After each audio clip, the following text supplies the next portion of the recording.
नमस्कार प्यारे साथियों, स्वागत है आप सभी मित्रों का स्टडी वेव्स के ऑफिशियल प्लेटफॉर्म पर। कैसे हैं आप सभी लोग?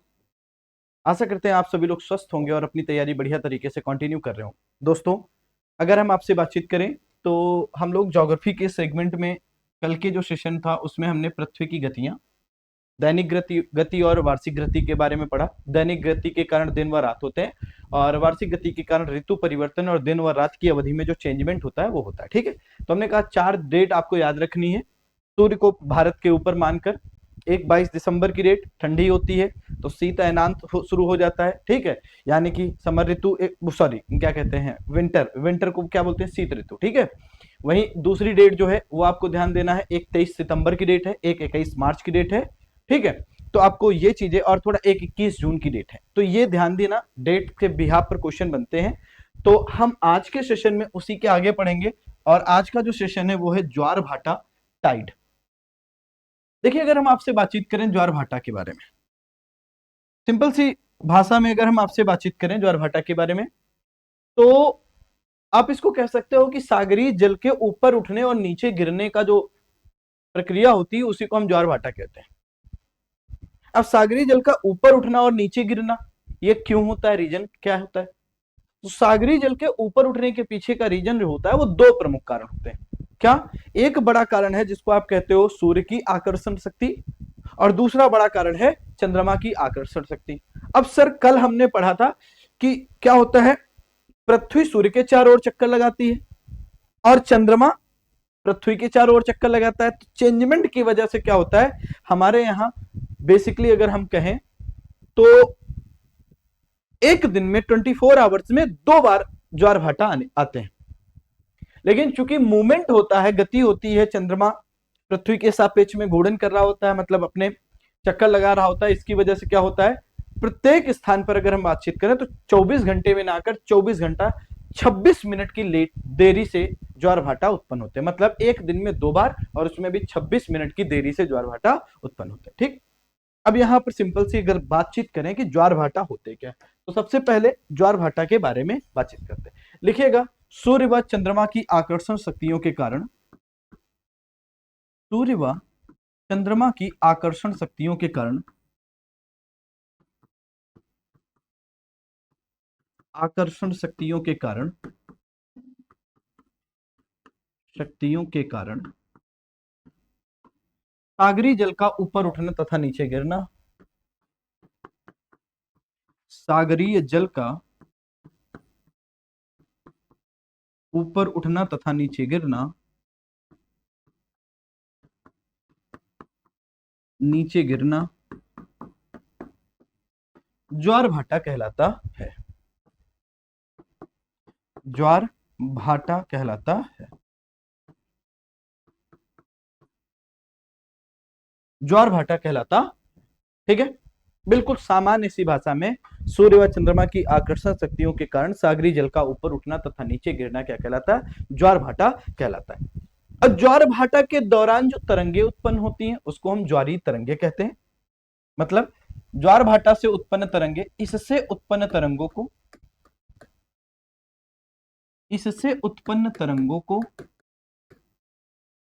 को ज्वारीय तरंगे कहते हैं,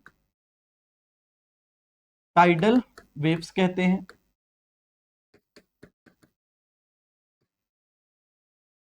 टाइडल वेव्स कहते हैं। और अगर हम आपसे बातचीत करें, बहुत सारे विकसित देशों में इसी ज्वारीय तरंग का प्रयोग करते हुए विद्युत का उत्पादन भी किया जा रहा है।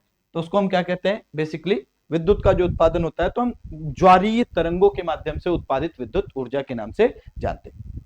बहुत जगहों पर क्या होता है, जैसे मान लीजिए ये, अब ये सागर है, ये सागर है, अब इस जल का ऊपर उठना, ऊपर उठा, अब यहां पर टरबाइन लगा दी, ऊपर उठेगा तो टरबाइन क्या होगी, घूमेगी, और यही जल वापस आएगा तो फिर टरबाइन घूमेगी।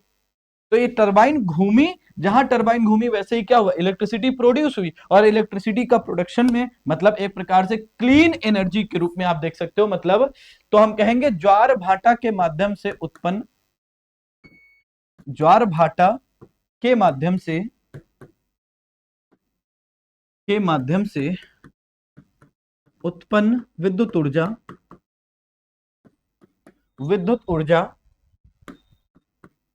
स्वच्छ ऊर्जा के अंतर्गत आती है, स्वच्छ ऊर्जा के अंतर्गत आती है। स्वच्छ ऊर्जा इसका मतलब रिन्यूएबल सोर्स ऑफ एनर्जी, बार बार इस संसाधन का प्रयोग कर सकते हो ऊर्जा विद्युत के उत्पादन में। समझ में आया इतनी चीज? चलिए, अगर इतनी चीज समझ में आ गया तो हम यहीं पर अगला पॉइंट लिखेंगे। 24 घंटे में प्रत्येक स्थान पर 2 बार ज्वार भाटा आता है। 24 घंटे में प्रत्येक स्थान पर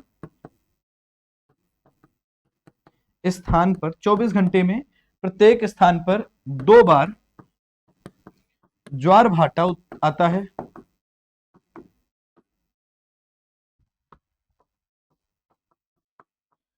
चौबीस घंटे में प्रत्येक स्थान पर 2 बार क्या आता है? ज्वार भाटा आता है। ठीक है, तो अगर हम आपसे बातचीत करें, ध्यान समझना, तो पहला लाइन है सूर्य व चंद्रमा की आकर्षण शक्तियों के कारण। इसका मतलब यह है कि अगर सूर्य और चंद्रमा एक सीध में हो तो क्या ज्यादा ताकत लगेगी? बिल्कुल। तो जब सूर्य, चंद्रमा और पृथ्वी एक सीध में होते हैं तो ऐसी स्थिति में 2 सिचुएशन बनती है, एक युति की सिचुएशन, एक वियुति की सिचुएशन, जिसको हम सम्मिलित रूप में क्या कहते हैं? सिजगी। युति और वियुति की स्थिति कहते हैं, और युति और वियुति की स्थिति को हम सम्मिलित रूप में क्या कह देते हैं? ये सिजगी है।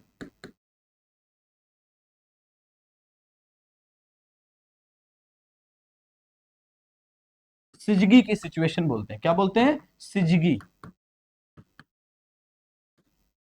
क्या बोल देते हैं इसको? सिजगी के रूप में देखते हैं। ठीक है, इसको जेड वाई कर लो, जेड वाई, इसको हम क्या बोलते हैं? सिजगी की सिचुएशन। अब जरा देखिए, यहीं पर ध्यान समझना। मान लीजिए मैं आपको एक कंडीशंस बना के दे रहा हूं। ये आपका सूर्य हो गया बड़ा सा, ठीक, और ये आपका मून हो गया छोटा सा, और मून से थोड़ा बड़ा ये क्या हो गया? ये हमारा अर्थ हो गया। तो पहली सिचुएशन ये है, ये भी एक सिचुएशन है। देखो, तीनों एक सीध में है कि नहीं? तीनों एक सीध में। अब तीनों एक सीध में है तो इसका मतलब ध्यान से समझना, इसको हम क्या कहेंगे? इसको एक सिचुएशन लेंगे कि भैया एक सीध में सूर्य व चंद्रमा व पृथ्वी है। इस स्थिति में एक ज्वार का अनुभव किया जाएगा, जिसको हम कहते हैं दीर्घ ज्वार। अभी मैं बताता हूं, एक दूसरी सिचुएशन इसी में उत्पन्न होगी। इसी में, ये फ्लैट है, यहां पर ये चपटी है, पृथ्वी हमारी चपटी। दूसरा फिगर बनाते, ये आपका सूर्य हो गया और इधर मैंने कर दिया अर्थ। ये आपका क्या हो गया? अर्थ हो गया। और मैं यहीं पर थोड़ा सा और कर दे रहा हूं, इस तरफ मैं कर दे रहा हूं, ये आपका मून हो गया, ये आपका सूर्य। अब सूर्य देखो शक्ति लगाएगा, बिल्कुल लगाए। ये देखो शक्ति लग रही, आकर्षण शक्ति। लेकिन अब यहां पर देखो, है सीध में ही, सूर्य पृथ्वी चंद्रमा एक सीध में है। अब लेकिन चंद्रमा का आकर्षण शक्ति इस डायरेक्शन में लगेगा, लग रहा है? देखो, चंद्रमा का आकर्षण शक्ति देखो इस डायरेक्शन में लगने लगा। क्या एक सीध में नहीं? इस सिचुएशन में ये आपकी अर्थ हो गई, ये आपका सन हो गया, और ये आपका मून हो गया। क्या ये एक सीध में नहीं है?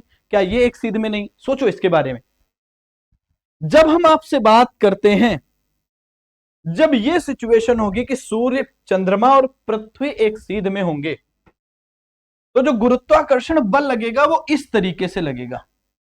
डायरेक्शन देखना, डायरेक्शन पेन चेंज कर दे रहा हूं, ब्लैक कर दे रहा हूं, या इसको मैं ब्लू कर दे रहा हूं। देखो, ये देखो, ये क्या लग रहा है? ये आकर्षण शक्ति, गुरुत्वाकर्षण बल। और इस ड्यूरेशन में देखोगे तो सूर्य और चंद्रमा का आकर्षण बल जुड़ जाएगा। मतलब सूर्य व चंद्रमा का गुरुत्वाकर्षण बल, अब दोनों जुड़ गए इस समय, ध्यान समझना। और जब दोनों जुड़ जाते हैं, इस सिचुएशन को हम बोलते हैं युति की स्थिति है। ये कौन सी स्थिति है? युति की स्थिति है, यानी कि हम क्या कहेंगे? कंजक्शन की स्थिति है। किसकी? कंजक्शन की स्थिति है, कंजक्शन की स्थिति है। किसकी स्थिति? कंजक्शन। और इस स्थिति में जो ज्वार एक प्रकार से सागरी जल ऊपर उठेगा, वो देखिए बहुत ऊपर उठ जाएगा। और इस स्थिति में हम क्या कहते हैं? ये देखो, ये लगातार क्या हो रहा है? ये देखो ऊपर उठ रहा है।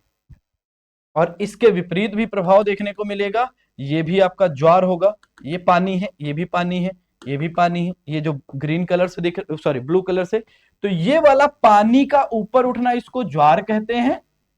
ये भी पानी का ऊपर उठना ज्वार कहलाएगा। और यहां पर जब पानी नीचे गिरेगा तो इसको हम क्या कहेंगे? यहां पर भाटा कहेंगे। अभी मैं बता रहा हूं, ध्यान से समझना। तो युद्ध की स्थिति में ऐसा होता है, जब सूर्य, चंद्रमा और पृथ्वी एक सीध में होते हैं, जब सूर्य, चंद्रमा, पृथ्वी एक सीध में होते हैं, तो इस स्थिति में उनकी सम्मिलित आकर्षण शक्ति के परिणाम स्वरूप दीर्घ ज्वार का अनुभव किया जाता है। मतलब एक लाइन में अगर हम यहां पर लिखना चाहें तो लिखिएगा, पैराग्राफ चेंज करके लिखेंगे। क्या लिखेंगे? जब सूर्य, पृथ्वी तथा चंद्रमा, जब सूर्य, पृथ्वी तथा सूर्य, चंद्रमा तथा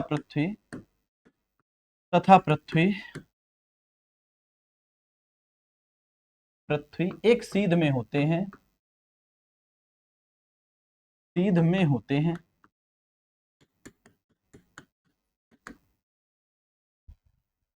तो उनके द्वारा, तो उनके सम्मिलित आकर्षण बल के परिणाम स्वरूप, सम्मिलित आकर्षण बल के परिणाम स्वरूप, आकर्षण बल के परिणाम स्वरूप दीर्घ ज्वार का अनुभव किया जाता है। दीर्घ ज्वार का अनुभव किया जाता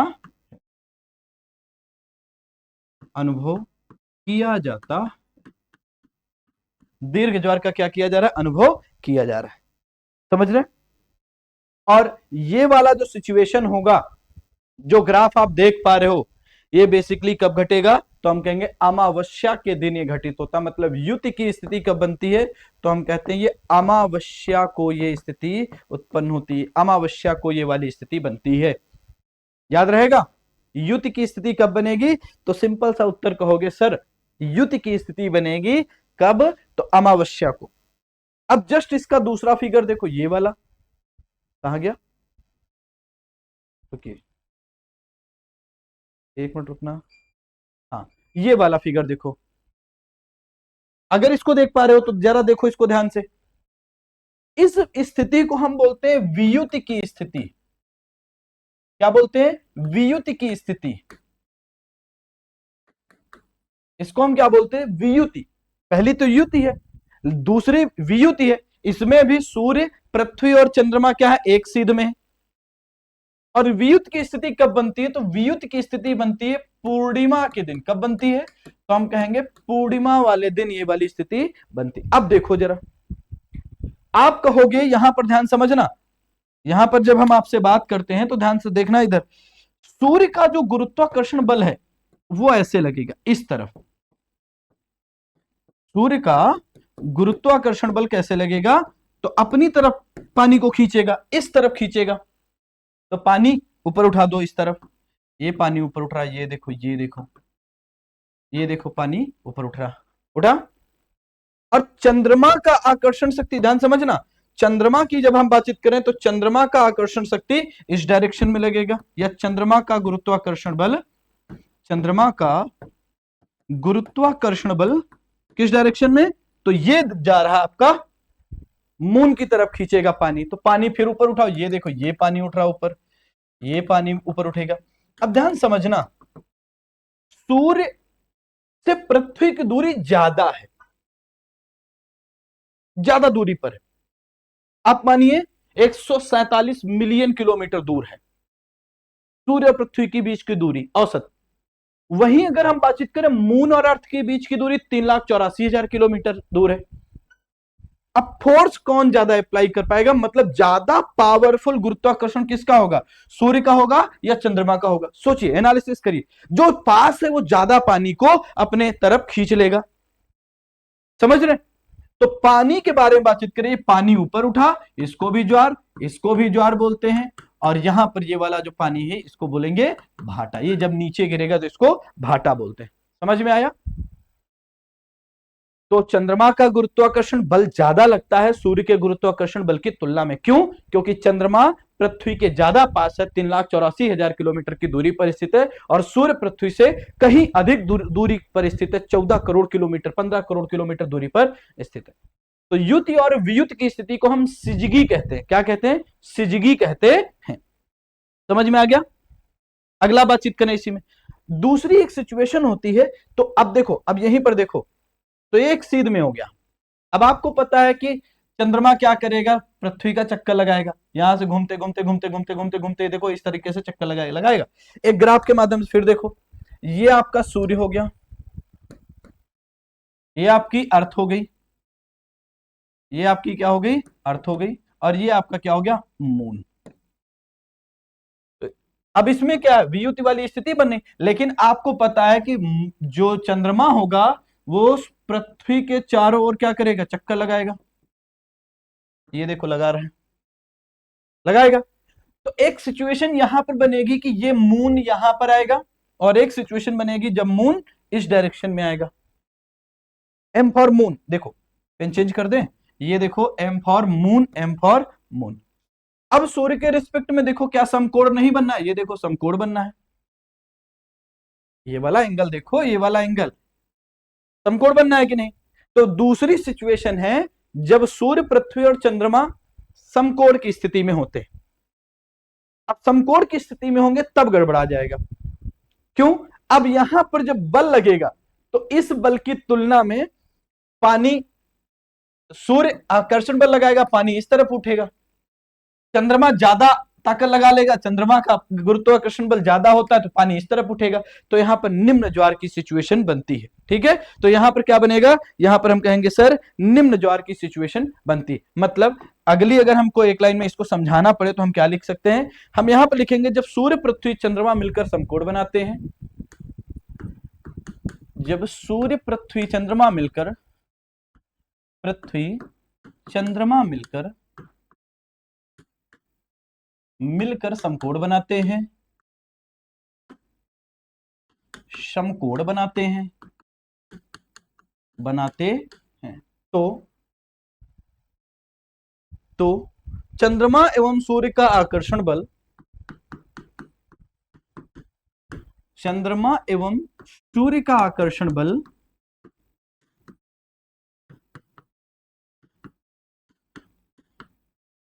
आकर्षण बल एक दूसरे के विपरीत कार्य करता है,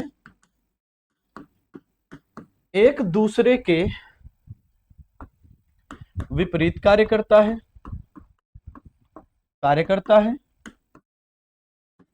फलस्वरूप निम्न ज्वार का अनुभव किया जाता है। निम्न ज्वार का अनुभव किया जाता है,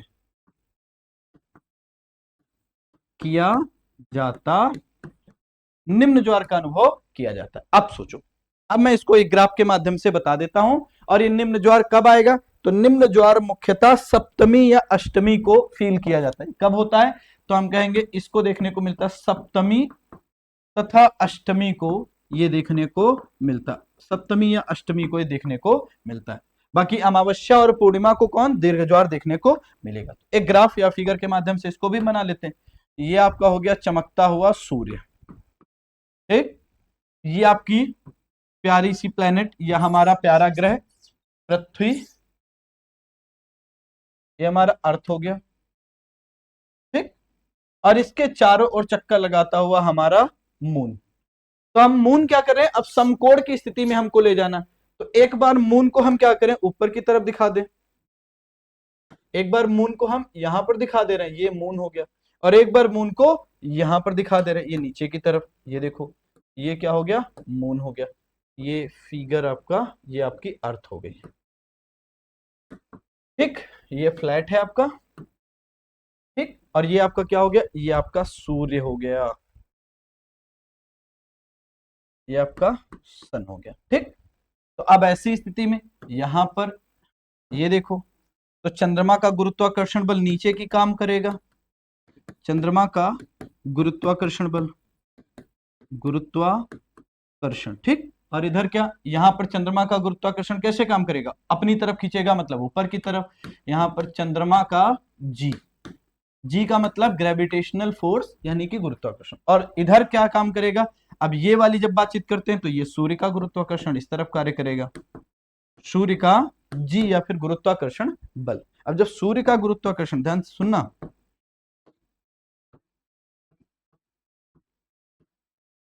सूर्य का गुरुत्वाकर्षण बल, तो ये देखो एक सीध में हो गया, समकोण बनना है नीचे ऊपर। तो अब इस स्थिति में क्या होता है, निम्न ज्वार का अनुभव किया जाता है। अब जब हम यहीं पर बात करते हैं, ध्यान समझना, पहली चीज, दीर्घ ज्वार शब्द एक बार इस्तेमाल हुआ है और दोबारा एक शब्द इस्तेमाल हुआ जिसको आप निम्न ज्वार कह रहे हो, निम्न ज्वार कह रहे हो। ये दीर्घ ज्वार क्या होता है, दीर्घ ज्वार के बारे में कहेंगे, दीर्घ ज्वार सामान्य ज्वार से 20% ऊंचा उठता है। दीर्घ ज्वार सामान्य ज्वार से 20% ऊपर उठता है। और जब निम्न ज्वार की बातचीत करेंगे तो सामान्य ज्वार से क्या रहेगा, 20% नीचा रहेगा। तो निम्न ज्वार सामान्य ज्वार से 20% नीचा दिखता है या नीचा रहता है। थोड़ा हैंग कर रहा है, 1 मिनट रुकना, ठीक है। निम्न ज्वार सामान्य ज्वार से 20% नीचा रहता है,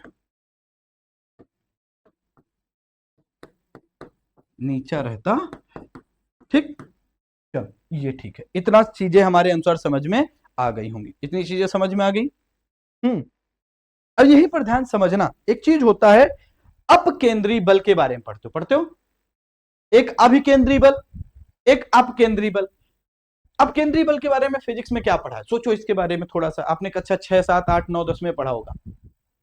जब आप साइकिल चलाते हो, जैसे साइकिल एक सर्कुलर पाथ पर चलाओ, ये आपका कोई सर्कुलर पाथ है, इस रास्ते पर जब चलाते हो तो नॉर्मल इस सर्कुलर पाथ के केंद्र की ओर जो बल लगता है उसको अभिकेंद्री बल कहते हैं।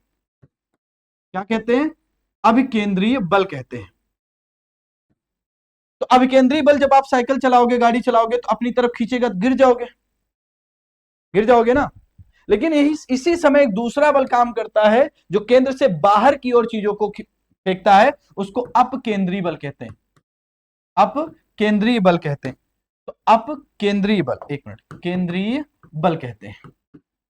तो ये दो बल के बारे में थोड़ा सा आप मेमोरी में रखिएगा, अभिकेंद्रीय बल और अपकेंद्रीय बल अपने मेमोरी में थोड़ा सा रखिएगा। जब हम आपसे बात करते हैं तो यहां पर सिंपल सी बात है कि पृथ्वी पर चंद्रमा के सम्मुख भाग पर, ठीक है, पृथ्वी पर चंद्रमा के सम्मुख भाग पर, चंद्रमा के सम्मुख भाग पर ज्वार का अनुभव किया जाता है, ज्वार का अनुभव किया जाता है।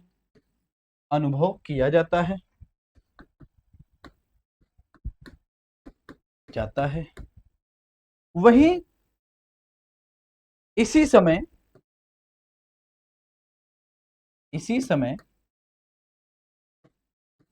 पृथ्वी पर चंद्रमा विमुखी भाग पर, मतलब चंद्रमा के विमुख में जो हिस्सा होता है, जैसे फिगर के माध्यम से देखो, फिर से ये वाला, इसी फिगर में देखो, जैसे मान लीजिए चंद्रमा यहां पर है तो पृथ्वी का ये वाला पोर्शन क्या रहेगा, चंद्रमा के सामने सम्मुख भाग हो गया, लेकिन ये वाला पोर्शन क्या होगा, विमुख, मतलब दूसरी डायरेक्शन में होगा। तो इसी समय पृथ्वी पर चंद्रमा विमुखी भाग पर भी ज्वार का अनुभव किया जाता है, भाग पर भी ज्वार का अनुभव किया जाता है। क्यों, सोचना क्यों अनुभव किया जाता है? तो अनुभव किया जाता है क्योंकि उस समय कौन सा बल कार्य कर रहा होता है? घूर्णन को संतुलित करने के लिए, क्योंकि पृथ्वी के घूर्णन को संतुलित करने के लिए, घूर्णन को संतुलित करने के लिए, संतुलित करने के लिए अपकेंद्री बल, अपकेंद्रीय बल कार्य कर रहा होता है, है। अब समझना, ध्यान समझना। अब फिगर नंबर 1 पर चलते हैं। पहला फिगर कहां गया? ये देखो, ये देखो। आकर्षण शक्ति तो इस तरफ ग्रेविटेशनल फोर्स सन और मून का लगा, उस तरफ क्यों उठा?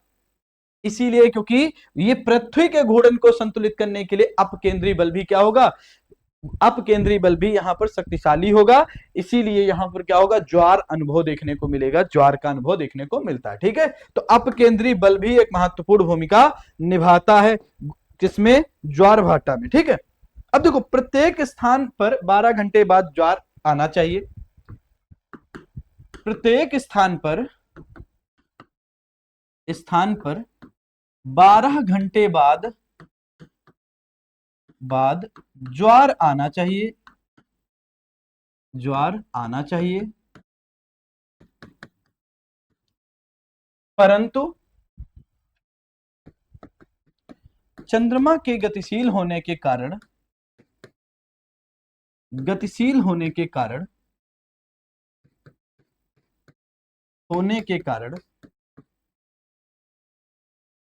यह 26 मिनट की देरी से आता है। यह प्रतिदिन 26 मिनट की देरी से आता है, देरी से आता है। तो इंपॉर्टेंट पॉइंट क्यों? क्योंकि चंद्रमा गतिशील है, इसकी वजह से 26 मिनट क्या होता है? डिले हो जाता है। ठीक है, तो इसका कारण जो है चंद्रमा का पृथ्वी के सापेक्ष जो गतिशील होना होता है। तो चंद्रमा के गतिशील होने के कारण, चंद्रमा के गतिशील होने के कारण क्या होता है? ज्वार भाटा 26 मिनट डिले हो जाता है। विश्व में सबसे, अगर हम बड़ा उच्च ज्वार की बातचीत करें, तो विश्व का सबसे ऊंचा ज्वार, विश्व का सबसे ऊंचा ज्वार, कहां पर आता है? तो हम कहेंगे ये 16 से लेकर 18 मीटर ऊंचा होता है, और ये आता है फंडी की खाड़ी। अब ये फंडी की खाड़ी कहां है? तो फंडी की खाड़ी जो है वो कनाडा में है। कहां पर है? कनाडा में। वही अगर भारत का सबसे ऊंचा ज्वार कहां आता है? तो भारत का सबसे ऊंचा ज्वार, सबसे ऊंचा ज्वार गुजरात में आता है, ओखा तट पर। कहां पर? तो हम कहेंगे भैया ओखा तट पर, ओखा तट पर आता है। और ओखा तट कहां पर है? तो हम कहेंगे गुजरात में है। कहां पर है? गुजरात, ओखा तट पर। और ये कहां पर है? गुजरात में। कितनी ऊंचाई रहती है भारत के सबसे ऊंचे ज्वार की बातचीत करें, तो भारत के सबसे ऊंचे ज्वार की ऊंचाई लगभग 2.7 मीटर रहती है। लेकिन एक चीज आप ध्यान से सुनिएगा, एक लोकेशन है इंग्लैंड का साउथहैम्पटन। साउथहैम्पटन में आप देखोगे 4 बार ज्वार आएगा, दिन में 4 बार। क्यों? 2 बार पानी पहुंचेगा इंग्लिश चैनल को पार करके, और 2 बार पानी पहुंचेगा उत्तरी सागर को पार करके। तो इस वजह से इंग्लैंड के साउथहैम्पटन में, इंग्लैंड के साउथहैम्पटन में, साउथहैम्पटन में 24 घंटे में, 24 घंटे में 4 बार ज्वार आता है। कैसे? 2 बार इंग्लिश चैनल्स होकर, इंग्लिश चैनल होकर, और 2 बार कैसे आएगा, तो 2 बार आप देखोगे